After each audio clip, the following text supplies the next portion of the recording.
Welcome into Texans Today, everybody. I'm your host, Jeremy Chuggs, and we've got a jam-packed show for you today. Was Bobby Slowik the scapegoat? He just got a brand new job, and we're going to talk about it. Jerrod Johnson, thought to be coming back to the Texans this next year, but could he be leaving for the Eagles OC job? And then also talking a little free agency. The Texans rumored around some of the top offensive linemen in free agency. What's the likelihood that the Texans actually manage to sign one of those guys? All that coming up on today's show. Before we get going, though, I need your help. Texans Today, out of all of the chat sports channels, every single team channel we have a Raiders, Cowboys, 49ers channel.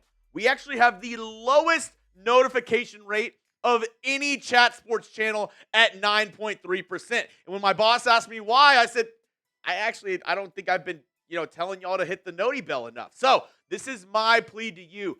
Please go down and hit that notification bell. Help me out. I don't want to be last in any metric here at Chat Sports. Help me out. Show that Texans fans are here. They represent, and go down and hit that noti bell. Before we get into the latest rumors, though, I did want to give a quick, Texans news update. Another reason why you hit the noti bell, because when Texans news happens, we break it down on our videos here at Texans Today. Aaron Wilson, my good friend, reporting this morning. The Texans are expected to hire former Raiders, Panthers, and current Toledo football assistant Frank Oakham, a also former Texans player, as their defensive line assistant. He is going to be the assistant D-line coach this year for the Houston Texans. Just a little coaching update for your team before we get around to the latest rumors. So let's pop in to the first one. Was Bobby Slowik a scapegoat for the Texans offense this year? I'm going to give that only one Toro head. There's a small shred of truth to it, but I've been sent this article around, the Texans offense. It was made by, Sports Illustrated earlier this week, and this is what Connor Orr had to say on the Texans offense. The Texans will not see C.J. Stroud improve upon his rookie season numbers in 2025. Despite the transition to Nick Caley as offensive coordinator, we're seeing a lot of the blame placed on Bobby Slowik for an inability to push the needle offensively. But now that the Texans have a new coordinator, we may finally be able to parse out the blame properly. Interesting words by Mr. Orr over at Sports Illustrated. So I turn it to you folks at home. How much blame goes on Bobby Slowik for the Texans' offensive output in 2024? Scale it on a scale of 1 to 10. 1, you don't think there's any blame for Bobby Slowik. 10, you think it's all the blame going to Bobby Slowik. If you get hit with the YouTube ad break here, hey, perfect timing. Scroll on down and voice your opinion. How much blame does Bobby Slowik deserve?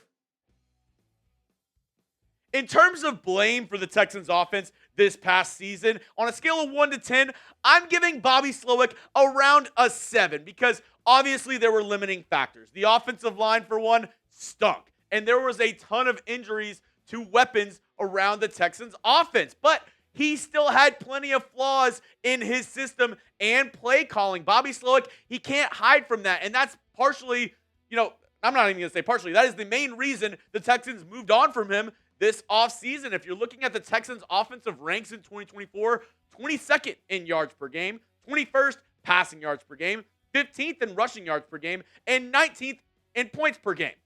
With guys like C.J. Stroud, Joe Mixon, Nico Collins, who played the majority of the season, these numbers are not acceptable. And that is the main reason I'm giving a lot of the blame to Bobby Slowik for the Texans' offensive output in 2024 because the play calling, his scheming was just not there.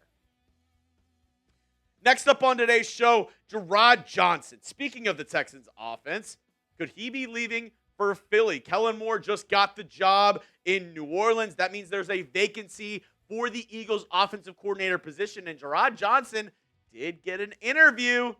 I'll tell you my thoughts on that in just a moment, but couldn't do today's show if it wasn't for our amazing friends over at Prize Picks. Get started today with America's #1 daily fantasy sports app with over 10 million active members. It's as easy as choosing more or less on 2 to 6 player stat projections and watch the winnings roll in. Get in on the daily action with your friends and become part of the Prize Picks community today. I'm talking, All-Star Weekend is here. maybe you want to place a Prize Picks lineup on the game, or maybe you want to do it on one of the fun events on Saturday night, like the 3-point contest. You can do that over at Prize Picks. And one of my buddies here at Chat Sports actually put together a very fun Prize Picks lineup because I wanted to show you, obviously we talked about football, we talked about basketball. They legit have almost everything over at Prize Picks. Look at this lineup that my buddy here at Chat Sports put in. Cricket, darts, and hockey. Yes, darts and cricket are on Prize Picks as well. Whatever sport you love watching, they got you covered. So go get started today with my friends over at Prize Picks. Download the Prize Picks app. Use that code CLNS and get $50 instantly when you play $5. That is code CLNS on Prize Picks to get $50 instantly when you play $5. You don't need to win to receive the $50 bonus, guys. It is guaranteed. So there's nothing stopping you from getting started with our friends over at Prize Picks. Run your game. Now, Jerrod Johnson, is he leaving the Texans after we all thought he was going to stay for another year? I'm only going to give this one Toro head as well. There's a small shred of truth to it because when you look at it, obviously, there's a possibility that he gets that Eagles offensive coordinator job. He was interviewed for the position last offseason, and out of the three main people they interviewed, it was Jerrod Johnson, Cliff Kingsbury, and then Kellen Moore, who ended up getting the role. So, obviously, Kingsbury, the OC over in Washington, Kellen Moore, now a head coach. That leaves the best option from the last coaching cycle, Jerrod Johnson. Now, I did talk to our Eagles host, Chase Sr. over there at Eagles Now, and he said he doesn't believe that he's the Eagles' top candidate to replace Kellen Moore. He said there's a couple more options that he thinks will be, more likely than Jerrod Johnson going over there. If you actually want to go check out that video, this is what the thumbnail looks like. I'll go ahead and put that video link in the comment section as well. If you just want to go take a look to see what he said about Jerrod Johnson and the possibility of him going to the Philadelphia Eagles.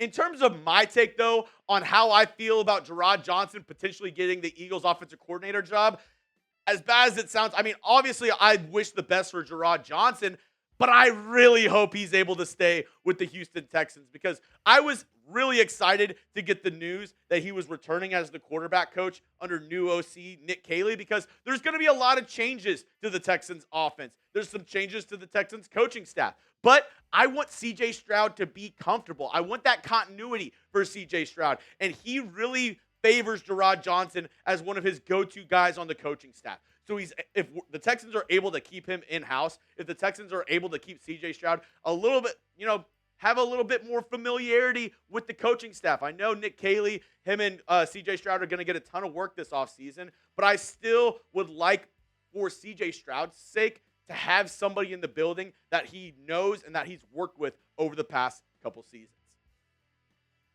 Lastly, on today's show, could the Texans be signing a top offensive lineman in this year's free agency cycle?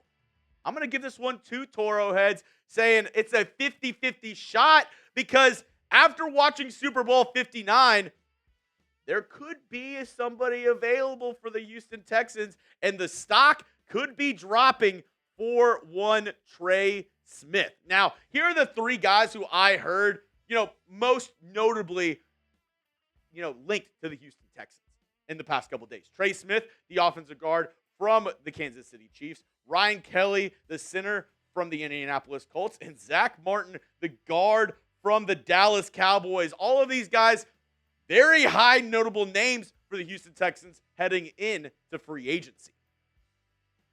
Now, Trey Smith, obviously, was supposed to be one of the top names going into free agency this offseason for the offensive line. But at the same time, his stock could be dropping drastically. He posted a 40.8 PFF grade in the playoffs. And if you watch Super Bowl 59 like I did, the Chiefs offensive line got whooped. And Trey Smith was one of those guys who was getting whooped up and down the field by that Eagles defensive line. Now, it's his first time hitting free agency. He's 25 years old. So the market will be there for Trey Smith as one of the top offensive linemen in this year's cycle. I do wonder, though, if the Texans make some moves, if they free up some cap space, could they still sign Trey Smith? And could his stock lower a little bit? Could the Texans get him at somewhat of a discount after his play in Super Bowl 59, where he did not look good going up against the likes of a Jarrad Davis, a Jalen Carter with the Philadelphia Eagles? So I'm going to ask you folks at home, not do you want to sign Trey Smith? Because I think if you asked all Texans fans, everybody would want to sign Trey Smith at this point. Do you think the Texans could sign Trey Smith? Give me a yes, give me a no. Let me know your thoughts in the comment section. I don't think there's a possibility. Obviously, the Texans can clear up cap space, and they could make some moves to make, some things happen. I still think the price is a little bit too high for Trey Smith. I think he's going to get the bag this offseason, regardless of how he played in the Super Bowl. He's one of the top interior offensive linemen available in free agency, and I think he's going to cash in with one of these teams that has a ton of cap space. They're going to overpay, and he is going to get the bag. But the Texans, they could look at some other options, some cheaper options in free agency. I read this article from ESPN, and pretty interesting on what they had to say about the Texans in free agency. Ben Solak from ESPN had this to say. High expectations weren't met in 2024, and the Texans will scramble to fix their offensive line accordingly. If Dallas's Zack Martin doesn't retire, he's a great candidate to fill the guard spot in Houston. If Ryan Kelly gets out of Indianapolis, he could slide into the center spot for the Texans. Expect at least one big-ticket veteran to fill the interior offensive line, and they will also use their first-round pick on the offensive line. It's expected to be a great class for developmental tackles. So we'll jump into the draft side of it on a later date, but I want to talk first about the two names mentioned in this article from ESPN. First, let's talk about Zack Martin, because yes, he's an option for the Texans, but Chat Sports, we're located in Dallas, Texas, and everything that I've heard from my, sources inside the Dallas Cowboys locker room, inside their facility, is that I think it's more likely that Zack Martin retires than leaves the Cowboys. I don't really see him going to play for another team. He really struggled this past year. I believe it was the first season he's ever been on IR, on the wrong side of 30. I don't know, even if the Texans, could sign him. I don't know if that's the good move for them, because, coming off a year where he's injured, he definitely looks like he's lost a step. And getting a guy like Zack Martin, I think it'll still cost you a pretty penny if you want to sign him. I don't think that's a very likely move for the Texans. I think the more likely move is them going out and getting Ryan Kelly from the division rival Indianapolis Colts. I could see this move happening.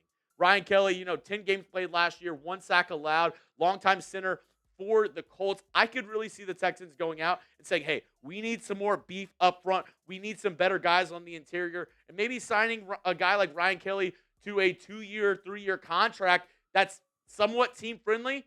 I would like that move, and I could see it happening for your Houston Texans, much more likely than the first two guys in Trey Smith and Zack Martin. I could see Ryan Kelly being a much more viable option for your Houston Texans. Now, that's all I have for you on today's show, folks. Make sure you hit that sub button and don't miss a moment of Texans football all offseason long. I got free agency, draft, all of the trade rumors going on around the Houston Texans here on the channel, so don't miss a beat. Hit that sub button. If you made it to the end of the video, I asked you at the very beginning, make sure you have your notifications turned on. Hit the bell down below and help me out here at Chat Sports.